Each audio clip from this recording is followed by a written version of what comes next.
So a question I've struggled with myself is how does customer development change when instead of talking to like consumers or small businesses, you need to talk to a small group of people who are very exclusive, so like Fortune 500 CEOs. Because obviously, I mean, normally I'm pretty fast and loose with customer conversations. The worst that can happen if you screw it up is you get a bit embarrassed. But there's a lot of other customers out there, right? So it doesn't hurt you, the prospects of your business as long as you treat people respectfully. But that's a bit different if the bridges you burn really matter. So, like Fortune 500 CEOs, there's only 500 of them. What do you do there?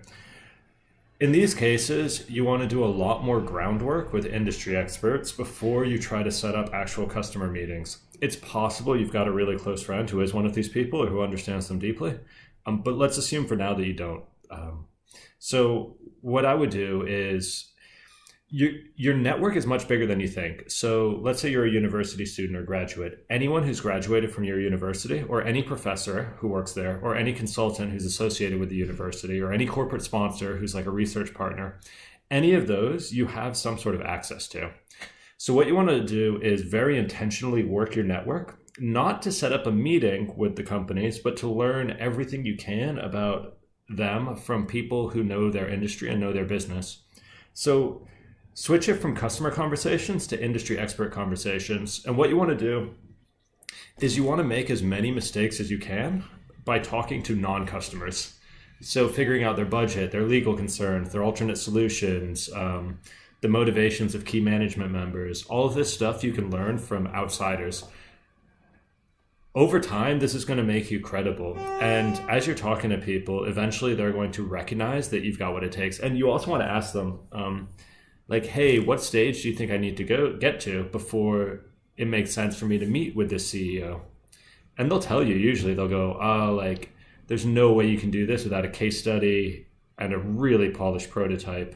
There's nothing worse than getting a really difficult meeting and then you realize you've wasted the opportunity because you didn't have the required supplies.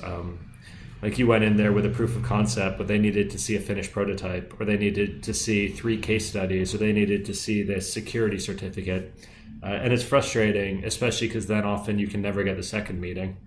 So this can take a while, and it's one of the challenges of going into these difficult industries, selling to a really high level. And it's why often those types of businesses are built by industry insiders, people who spent 10 years already, because they know all those easy lessons to learn already, and they also have a Rolodex, so they can call a couple people to get their first friendly meetings, get the case study, get the pilot.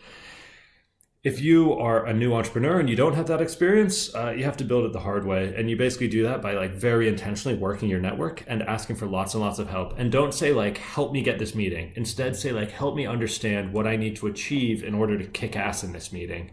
Help me understand what this person's going to care about. Help me understand how the industry works.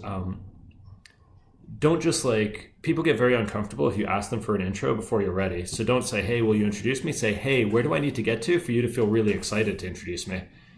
How far along do I need to be? What would you need to see? Can you help me get there? Those sorts of questions. And in those cases, then you're never burning these important bridges.